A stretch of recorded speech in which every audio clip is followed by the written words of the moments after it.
rises from the directions of Japan. And the Japanese people call their country, which is Nippon or Nippon, which literally means the source of the sun. Or in English, it is translated into the land of the rising sun. That's the meaning of Japan, land of the rising sun. So next is, the Japanese country consists of 852 islands. Because sa Philippines, pila ka mga islands na cited. Sa Philippines, pila ka mga islands. 7,000. Yes, 7,200 estimated. So in Japan, they have 6,852 islands. So the islands were originally attached from the eastern coast of Asia before. Until nakita mga tectonic activity dito nga nag-cause ay lahaw split of like na buwag ang Japan ba? Like sa una na part siya originally attached siya sa eastern coast of Asia. But then the tectonic activity happened, muna siya as split of siya which creates or creating the Sea of Japan about or around 15 million years ago. So sa una attached siya sa Asia, sa East Asia. So next is Japanese language words differently than we do in English. So instead of, for example, instead of ordering the sentences by subject, verb, object in English, Japanese uses subject, object, verb. Di ba? Kanti ko sila, doon sila mag-speak of English, kaya mura ka nang baliktad sa, kaya yun na nilang pag-use sa alingana ilang language orders. For example, sa English kay subject, verb, object. For example, I write words. So, diba? Subject, object.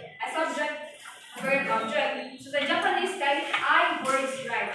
Like dibali ang verb o ang object. Paano ilang language orders. Next is the samurai. Kinsay nakatawa sa inyo a little bit information sa mga samurai. Samurai? Yeah, sa mga sa inyong mind charity, when you hear the word samurai. Societies.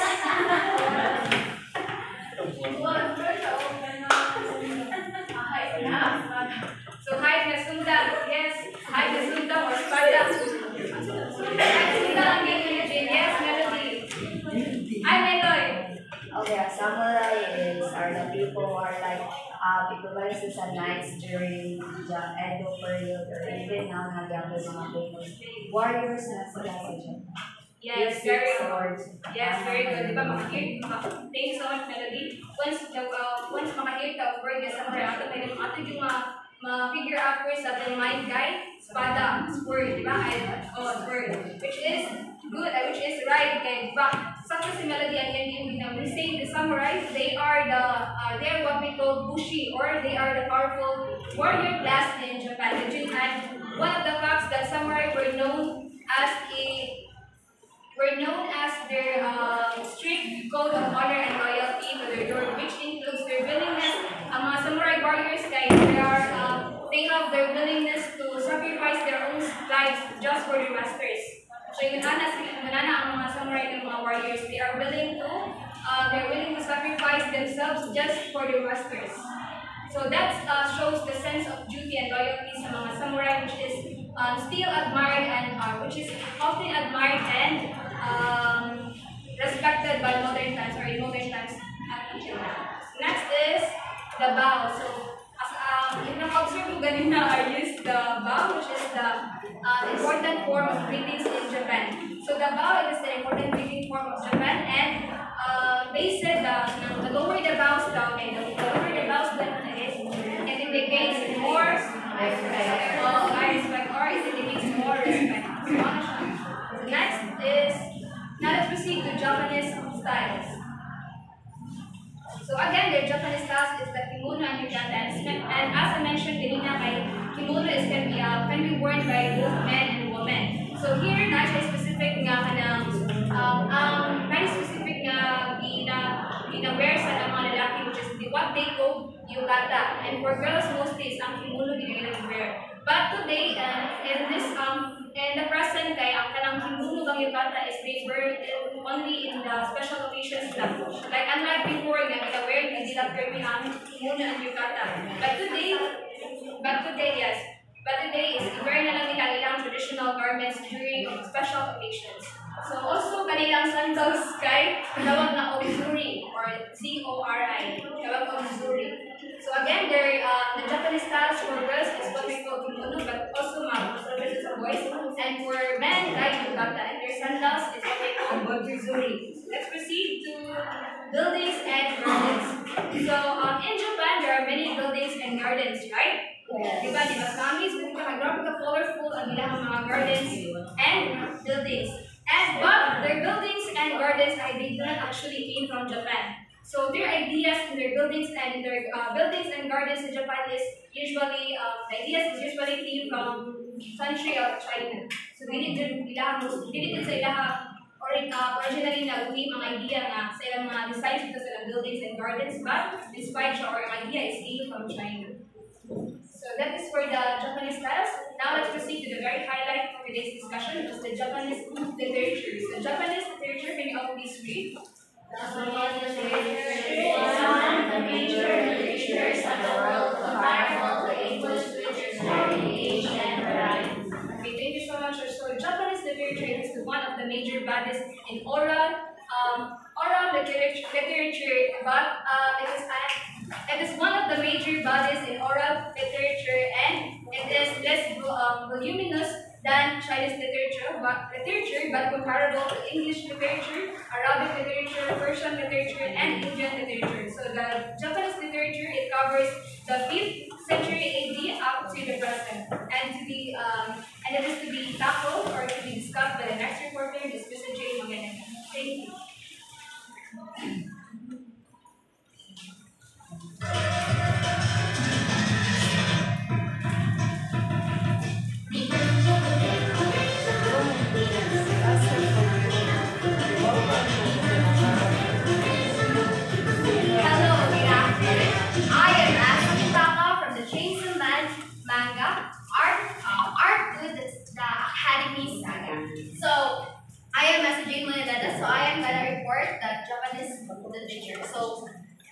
So I'm going to continue the report of anime. So Japanese literature is one of the major bodies of Oriental literature. So when we say Oriental literatures, it is the literature that is produced in the culture of Asia. So as we all know, Japanese is a country of Asia. So it is less voluminous than the Chinese literature, but comparable to Arabic, Persian, and Indian literature. So less voluminous because when you say voluminous, daghan man siya. So because nang daghan man Chinese, because Chinese literature has dugay na siya. Like it has been there 1,000 years ago, while the Japan was only nahimo later na siya katong pag-aabot na sa Chinese magsuwat sa Chinese pa. So that's why. So it is comparable to Arabic, Persian, and Indian literature in a way nga sa ilang theme gani. Ang ilang theme are more on the philosophical and religious and one. And also it covers the period from the 5th century AD to up to the present. So the next one. So poems and odes to the gods were composed in the early Japanese language before the art of writing was known in Japan. So the poems and the odes of gods were composed in the early Japanese language. So old Japanese language. So kani siya before, as what I said, before naabot ang katong Chinese character. So kani Chinese character kay kato man na siyang mga written.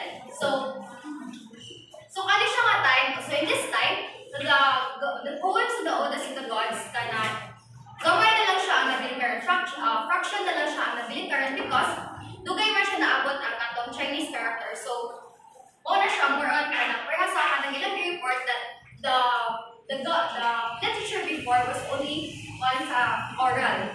So mo na siya fraction na lang siya, gamay na lang siya ang nahibiling karon. So during the first centuries of writing in Japan, the spoken language and the written were identical. So before, since dugay man siya naabot ang Chinese, the Chinese character, diba, naabot man siya in the 5th 13th century of the ano siya sa Japanese kana.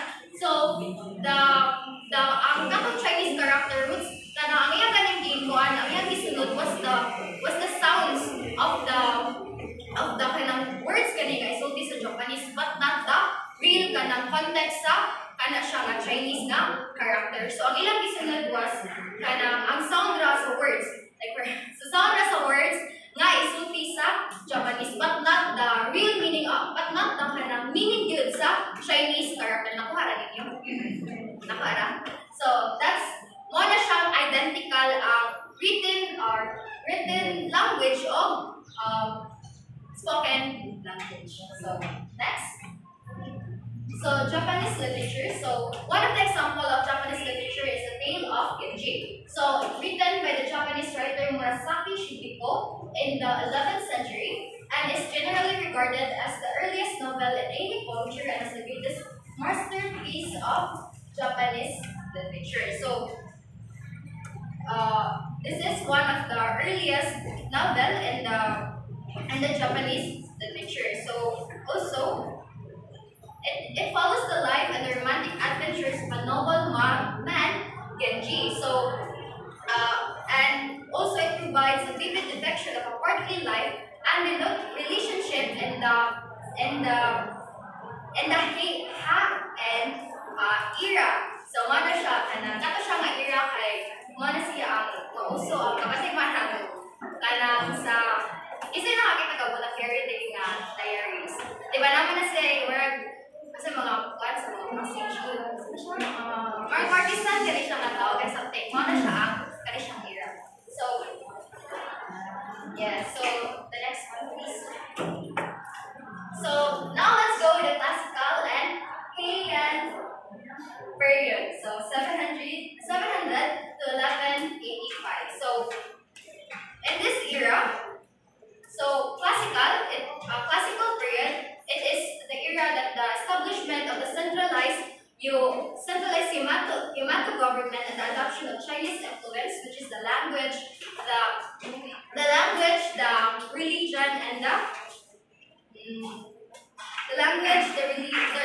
including the writing, the religion, and the political structure. So it leads us as kind of foundations of the Japanese culture and society. So this is one of the example of Heian period.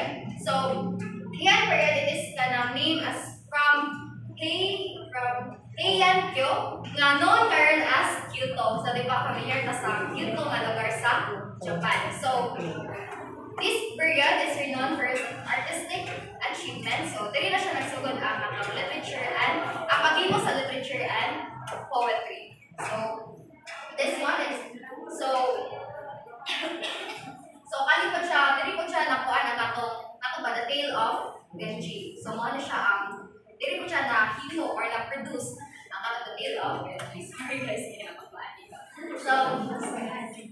And then this one is one of the example of the literature sa kanila era. So Manyusho, or the collection of 10,000 leaves. So Manyusho, the oldest collections of Japanese poetry, was compiled in the 8th century and consists of more than 4,000 poems, some of which date from as early as the 5th century. So, di ba, ang literature nila kay nagsugod na siya pag ang 5th century, katong mga written literature na, nagsugod siya sa 5th century. So, this one covers a wide range of topics such as nature, love, and daily life. So, next one. So now let's go the late 19th and early 20th century. So kanisha, in this era, the Japanese literature underwent big changes siya. So because of modernization and then because of sa Western influence nga nakuha sa Japanese. And also kaya siya mga period ang late 19th kay mo siya ginawag na Meiji eras and kaya siya late 19th kay mo siya ang 1868 to 1912 eras and then 1912 year and then ang early 20th century from 1912 to 1926. So, it is the era of kanang emergence of new literary styles and writers create with the nagkuha sa struggles sila with the challenges and the opportunities nga kanang nakuha nila makuha ato nilang era since daghan magito siya kay nag-emergence of kanang modernization and so daghan din sila nga makuha ato nga sa ilang society daghan sila makuha nga matopic kanina sa ilang mga so that's why that's like challenges and then naman sila nakuha opportunities ay namatay so this is one of the examples I mean sa kanang kuan sa literature sa kanila era so Child Plays by Higoshi Eshio, set in the pleasure quarters of the late Meiji era. This short story focuses on the neighborhood adolescents who experience the beginning of adulthood. So this story is all about a boy named Hobo. So kani siya kay more siya kuan she follows the path of being a priest. And then na siya girl poet nga iyang name kay si Midori. So si Midori kay siya she will later become a prostitute and a pleasure partner. And then they both hold affection for each other. But later on they realize na dili mara gani kanang ang ilang mga kuan gani kay magkuan sila lahi sila uban na atoan. So mo ila na lang i-give up ang ilang affection for each other. So that's it for my report.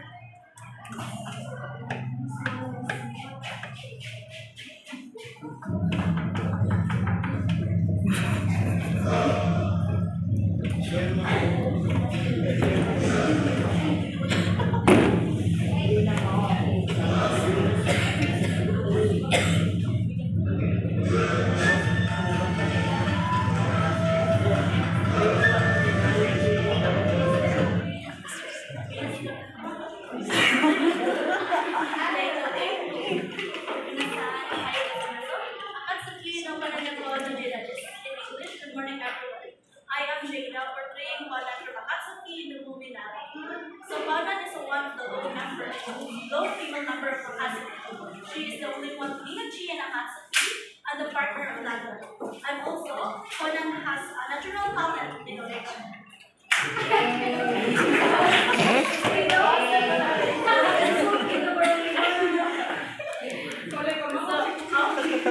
Why kumawa si Conan?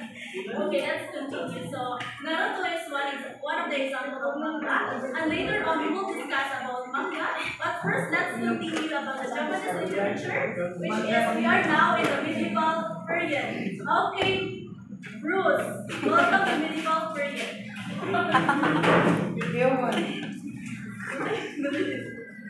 Okay, next. So, medieval period is marked by the syncretism, which are the characters in this literature are Roman priests, travelers, and artistic poets.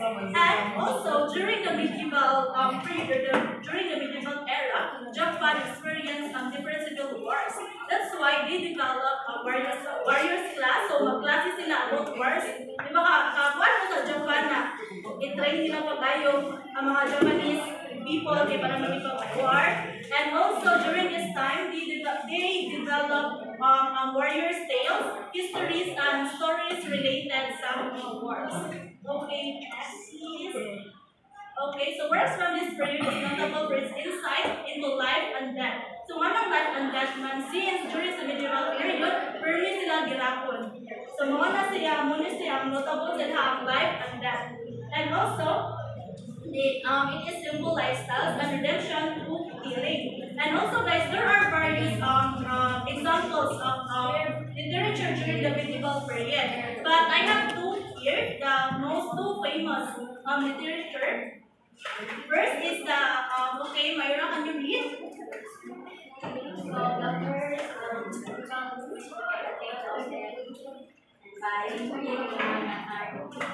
thank you, Myra. So the tale of Ruki. So this tale is a flatbed account. It is all about the struggles of, okay, next. Everyone, so the tale of Heike is all about the struggles of Minamoto and Taira. And so this is happened during tunang time na ano kung di-control pag-ayong Japan or wala sila control sila kagayo during the 12th century. So, muna siya ang the tale of faith. So, basahan ninyo kay Isaiah.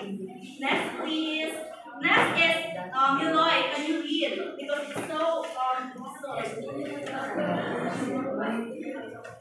Would you give wishes or Bye. Count. Thank you, Meloy. So, visions of the third world. The vision of the third world is it is the great literacy or the great literature during the time. Book na siya. Ang sulat niya kay nagpupunta siya all the struggles, the challenges, and the calamities na faced sa Japan during the medieval period. So now let's proceed to the next era, the early modern literature. Next, please. So literature during this time was written during the largely peaceful Tokugawa period. Muna siya, ang early modern literature is Tokugawa period or also known as Edo period. Familiar mo sa Edo period? Yes. Yes, you're like familiar siya. Okay, next please. So due in a large part to the rise of working and middle class in the new capital of Edo, so kaning Edo guys, also known na siya as Tokyo, as capital city of Japan. First, a popular drama developed which would later evolve into kabuki. So during sa Edo period, kaya arise na ang mga working people nila, ni-arise na po mga dato-dato ng mga tao, arang-arangan na sila. That's why na-develop na popular drama. And later on, after anak, naging na siyang kabuki. So ang kaning kabuki guys, it is a form of classical Japanese theater which they mix, dramatic performance of traditional dance sa mga Japanese people. And Jujuri and kabuki dramatized by Cheka Matsumon become one of the most popular literature during the 17th century. Next, please. And we can see here, kita direct. Mount Fuji. So, ang kanya siya Mount Fuji, i-create na siya ni wait, I forgot the name. Mount Fuji, I did. The realistic use of Mount Fuji was demonstrated by Hokusai. So, Hokusai is one of the most famous wood artists. Wood block artists. Like, bukit-bukit siya. So, one of the examples of his work. Famous in Asia sa early modern literature. Next, please. So, di ba, gawin na natin mga samples sa medieval. We have also samples of literature during the early modern. Okay, shall we pick on your read?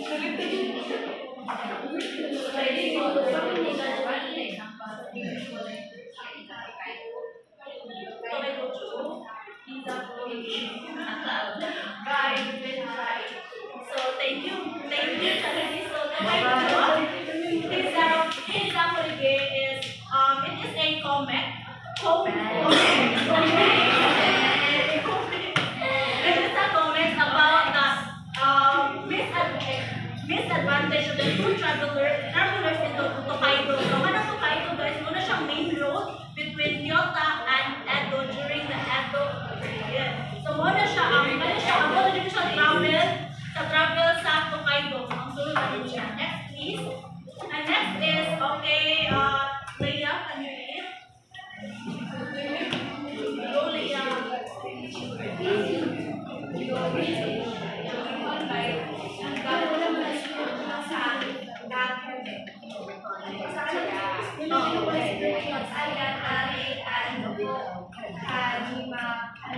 Thank you, Anna. Thank you, Leia. Thank you, Leia. So, Yu-Gi-Oh! Yu-Gi-Oh! is a book, guys. This is a book.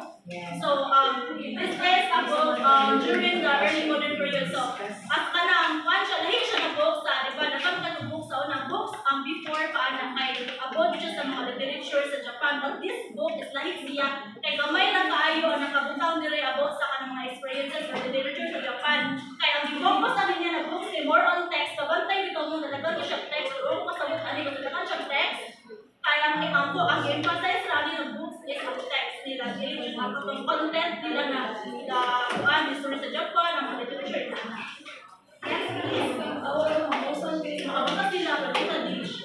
Next is Meiji Taisho and Early Show literature. I don't know what So Meiji Taisho early show literature, Meiji era, so it also called as Meiji era. So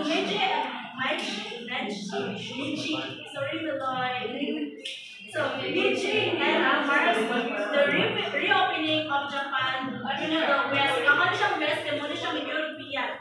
And a period of rapid industrialization. So mas kay industrialization atin sa Japan. Kabang mga industrialize tayo ang Japan karon. So mas ka siya nila tayo before pa June. Mas na sila. And also guys, kanya sa Meiji era kay di-adapt sa Japan ang mga European na mga ilang literature. So aside from free verse, nahimo na siyang aside from free verse, nahimo na siyang poetic repertoire, isa na siya, and it became widely used for the longer works embodying the new intellectual themes of Japan. So, bago nila mga themes diri, since sila naman i-adapt, ilang na-adapt sa mga European literature or European culture. So, yeah, during this Meiji era, guys, realism was wrote by Chubuchi Soyo and Otabite Shimei. So, during the Meiji era. So, ang realism din, guys, i-brought siya ni Chubuchi Soyo mo ni siya. Tapos, Otabite Shimei mo ni siya. During the Meiji era, ang realism. Then, later on, classicism was brought by Ozaki Koyo mo ni siya. Ozaki Koyo. Yamada Benmyo mo ni siya. And last is Kota Rohan mo ni siya. But classicism is, nabigyan siya more popular than realism. Mas popular siya as sa realism.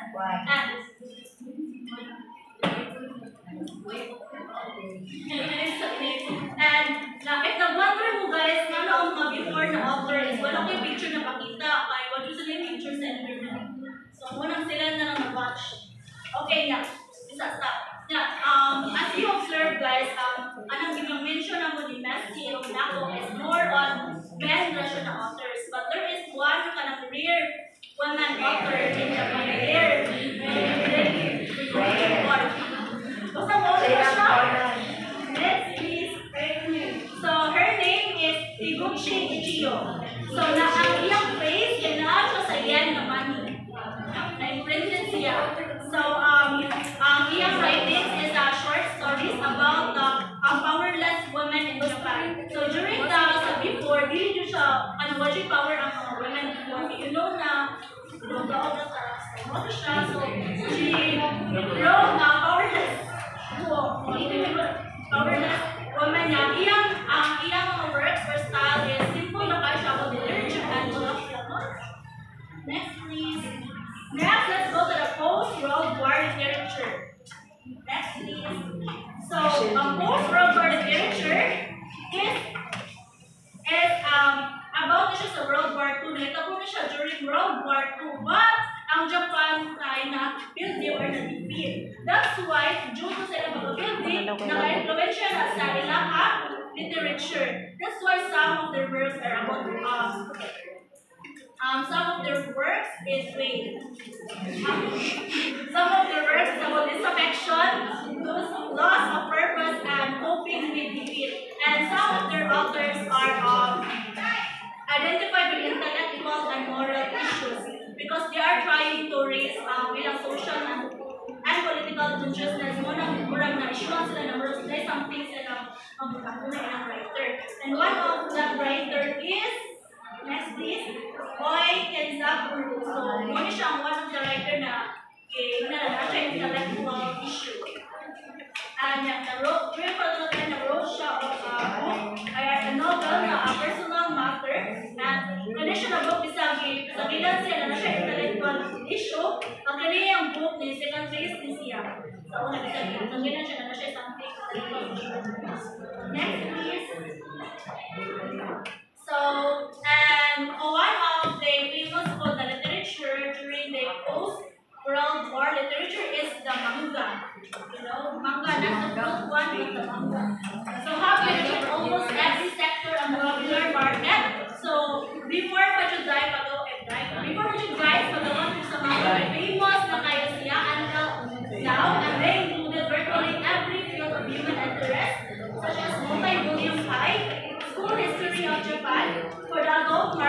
a manga introduction to economics and yes, Yes, one. pornography. Yes, pornography. Ayos na sa Japan. Yes. And also guys, sa manga, kaya ako kayo shout out sa economy sa Japan because every year makahalin sila 400 billion yen because of the manga comics. Because famous and these are some of the examples of manga. I know you are familiar with this. Yes, dili na ko na sa some of this, ikaw may ko na sa ila. Sama. Wala Asay mo ay wala sa Dragon Ball. Dragon Ball.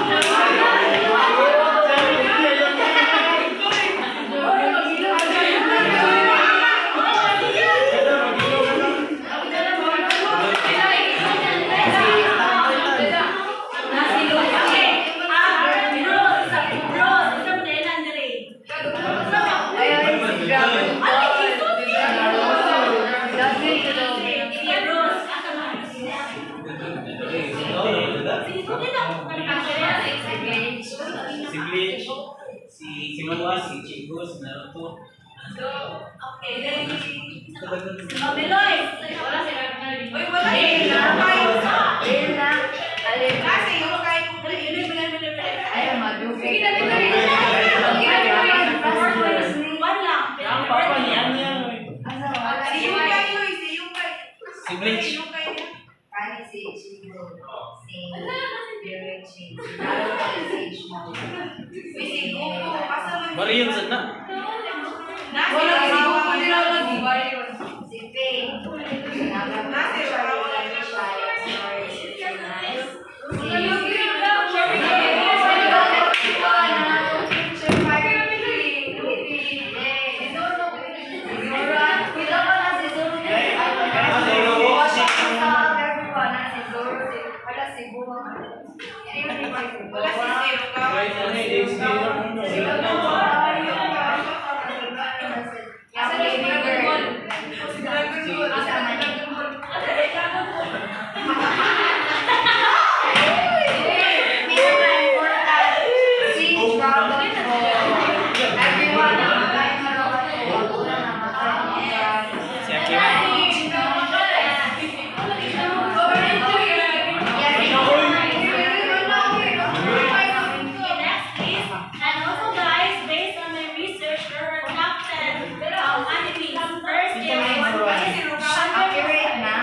1990s and established 1999 and ended 2014 and sold out to 50 million copies worldwide in 46 countries.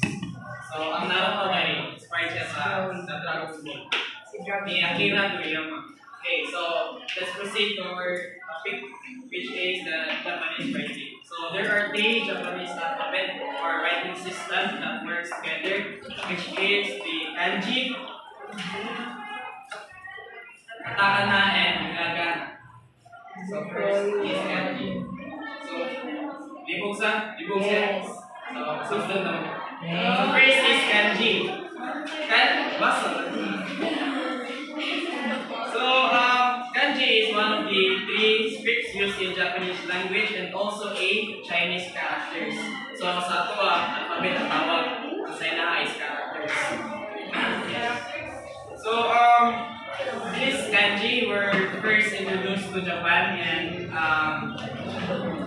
via Korean Peninsula. Ba mana the Korean Peninsula?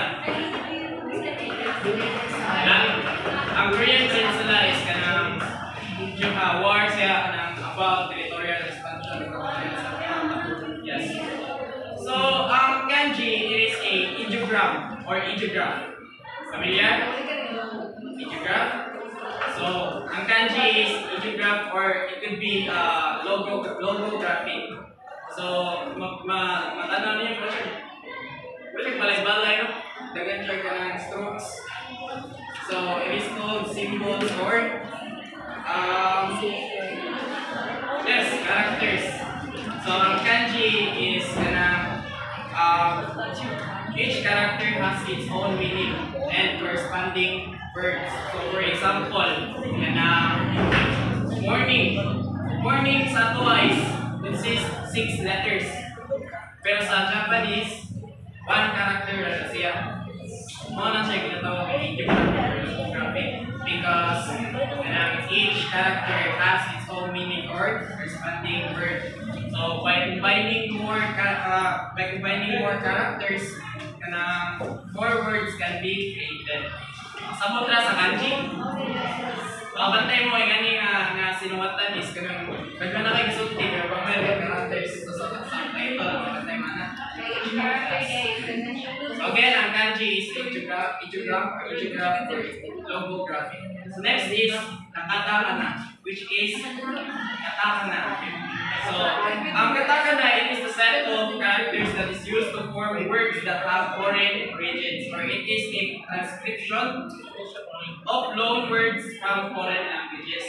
So sa Japanese, wala sila kaibaw sa ato. For example, sa ato is namatay alphabet, no? Nga pareha sa English, makapasar na sa 10, 1, 2, or 3, pasar na ta. Sa Japanese is dili. So they have to learn ang katakana. For example, class. Ang ilang translation or na ay kani. More on angular or strokes, vertical and horizontal. Ang tawag ganing mga kuan ni katakana. So it is a transcription from loan words to foreign languages. Next is hiragana. So ang hiragana, it is the first alphabet that children or students learn with write. So it's been very widely used in Japan. So sa tuwa naman tayo A, I, E, O sa alphabet. Sa characters is they have hiragana. So ano yung first nga nakatunan nila.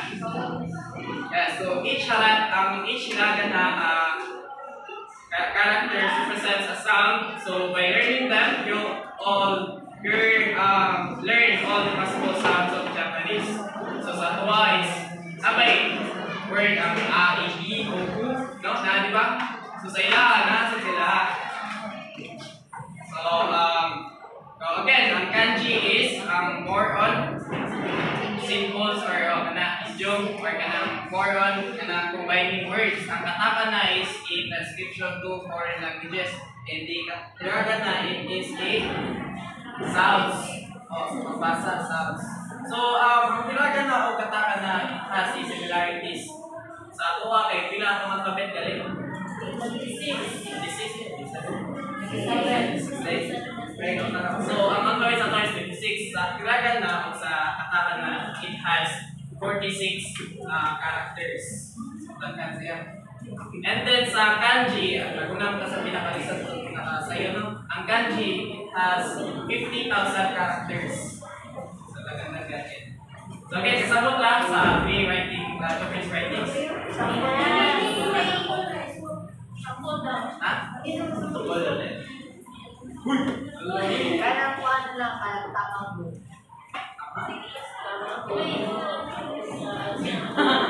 So again, balik na sa kanji.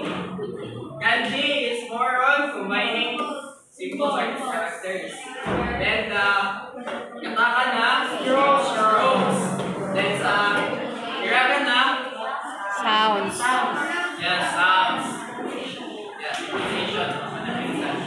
So next is the ceremonies. First is the tea ceremony. Japanese, China, please read the tea ceremony.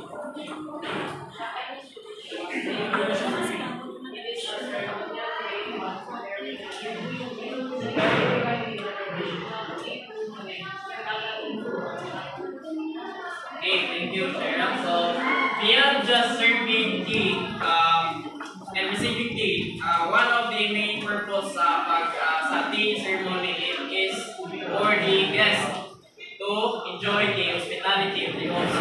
Pareha na sa tuwag mga Pinoy, i-invite na ito atong guests magkaon or something para ma-feel nila ang hospitality sa tuwa.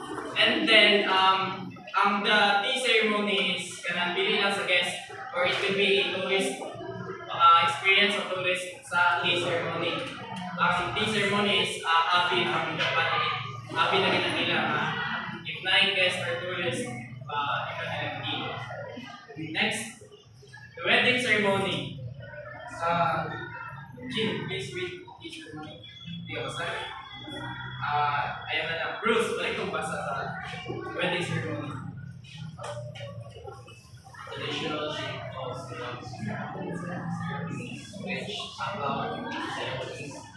which account for around 1/6 of Japanese weddings. These performs a ritual purification for the couple that announces their marriage to their happy or gods of the shrine and ask for their blessings. Yeah, so the wedding ceremony or the Shinto ceremony, same lang yung sa tuwa, ay priest sa tubangan, ang sa ilaha shrine sa tuwa isa simbahan. So ang Shinto ceremony is kanang still kanang exchange of rings. Ang nakalahin lang sa tuwa sa ilaha is kanang they exchange they also exchange cups of sacred saint. Ayun ba? Atay mana? And exchange between brides and grooms and families. So one ang traditional Shinto ceremonies. So next is the birth ceremony. Milo, side day pa rin sa birth ceremony. We are hiring also called Busuna Mayuri or Tatsumira. Mayuri is a tradition in which a newborn is taken to the shrine for the first time to report their birth to the Busungame, a guardian deity of one's birthplace in the old days. So this visit was an event to pray to and receive blessings from a local deity as a new Ujiko or shrine passioner, and also to mark the end of mourning and baptism, chanted to a mother giving birth. So, okay, the birth ceremony, after panganak sa Japanese ba, after 31 or 32 days, ilan na yan sa shrine. Birth, bunyag dito, bunyag, pareho sa tono, bunyag. Ang natuwa is about like 2 months. 2 months, okay, so sa the first ceremony sa Japanese, like, after 31 or 32 days, at the end na sa shrine, ilan kumisingan. So, the event of the ceremony is celebrated to express gratitude for the safe delivery and to pray for the baby's health growth. So, sa pagsulod, pareha dyan po sa wedding ceremony o the birth ceremony, pagsulod of shrine, participants wash their hands and mouth at the Zuzuya, which is the water basin for ritual cleansing. Pag naman sa Catholic siguro, water basin, So sa ilaha, ang tawag sila is Zuzuya. They wash their hands and mouth. So it is when entering a shrine, make a donation, ring the bell, and pay their respects by bowing twice. And followed by the 2 claps, and 1 bow. Ano ilang practice when entering a shrine. So next is the death ceremony. Mayra, basa Mayra.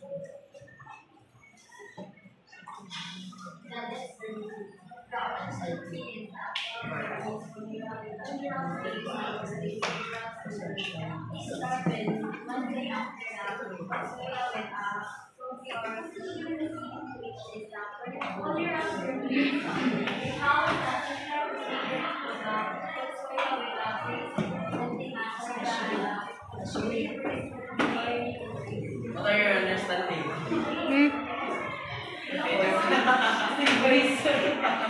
So, death ceremony, still, nasa similarities sa tuwa Catholics or Christians.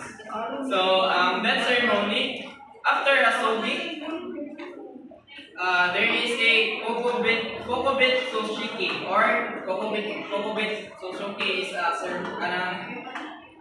memorial ceremony. Where the friends and acquaintances of the bereaved pay their respect to the dead and offer condolences to the family. So natin ginatawag nga Otsuya. Ang Otsuya is karon namatay o sumapa. Pareha sa ato ba is life risk mga jig. Okay nga na. After one day na After? Before mamatay. Maybe. Sa death ceremony ba is namatay na. Sa panagabi na wala ang pari or Vigil ang tawagan na, vigil. Vigil. Wala ka na Mapilo na over last day pa. 7 days. Before mamatay. Before ilubong. Before ilubong. Patay sa day. Matay na siya. Kasi mananaktan din eh, wala. So, unsay tawanan ng after, kanang matay na. Karon, matay ko karon. Ugma, kay pagkasihan ba? Vigil na tawanan. So, mana siya, ako siya. 9 days of mourning. Magaling, dili na before. Hello sa masakiton.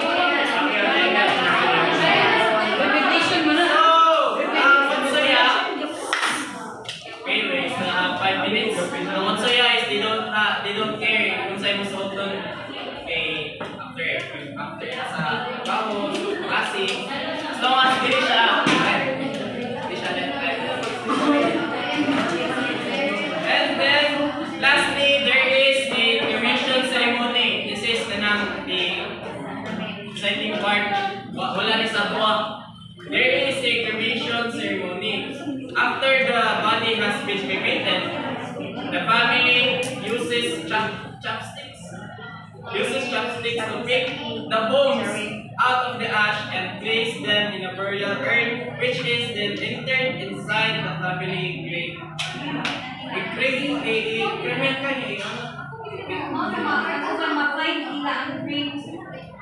Bone ash. Yes.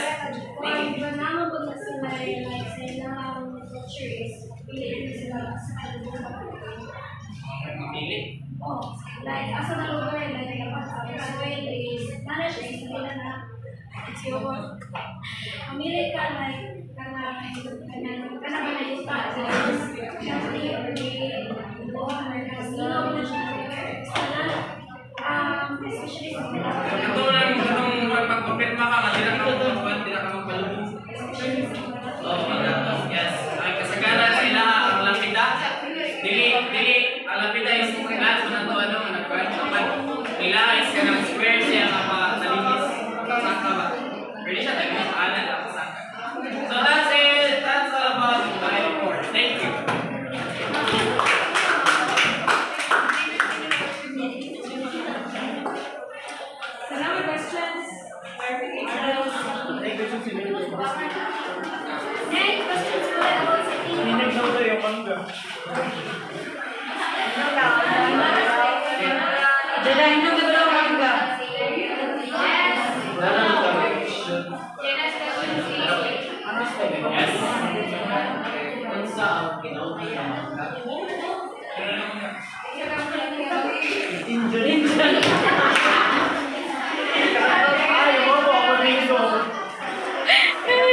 Specific, American and Japanese.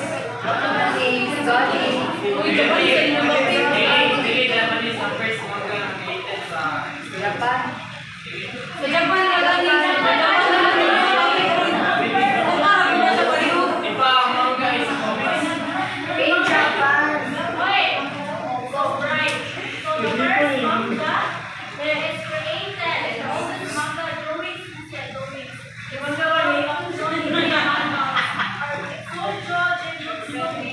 The manga so the collection readers so created as far as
Kinalasan ba? Ako na ang first i-introduce sa ila.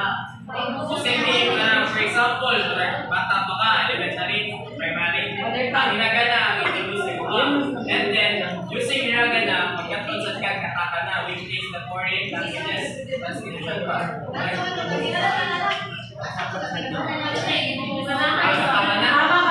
Ang kasama na is transcription nila if you're ka na learning English language or learning. Tama ka na. Secondary, magsin na sa ko.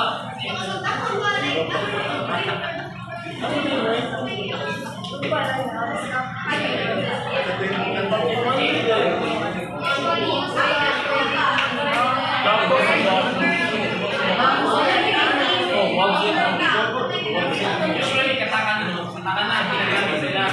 Kapag sa subtitles sa Japanese, katakan na ginagamit sa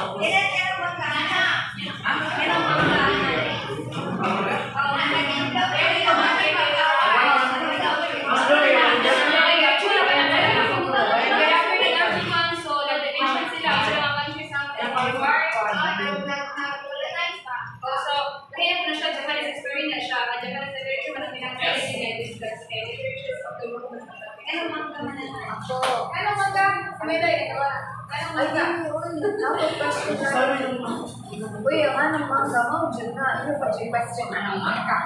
Ako, important na question. Sama, what's their name? you said that Japanese influential siya. Major na yung So, unsa man ang iyang nakapa-influence sa other, not just legal but other countries. Japanese literature and major bodies, yes, oral literature, is comparable sa English, sa Arabic, Persian, sa Indian, is comparable sa same comparable na related, na relation. So, ano siya ang economic history? Oh, yes, my question. Ano daw, Aside from comparable same, what will is elaborate?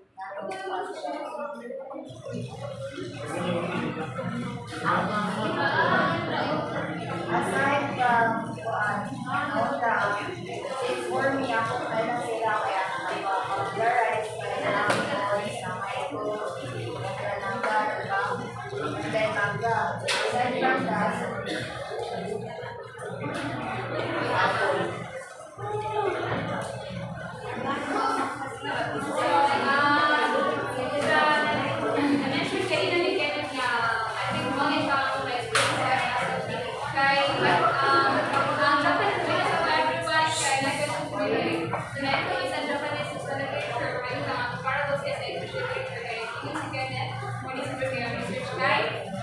First, ang American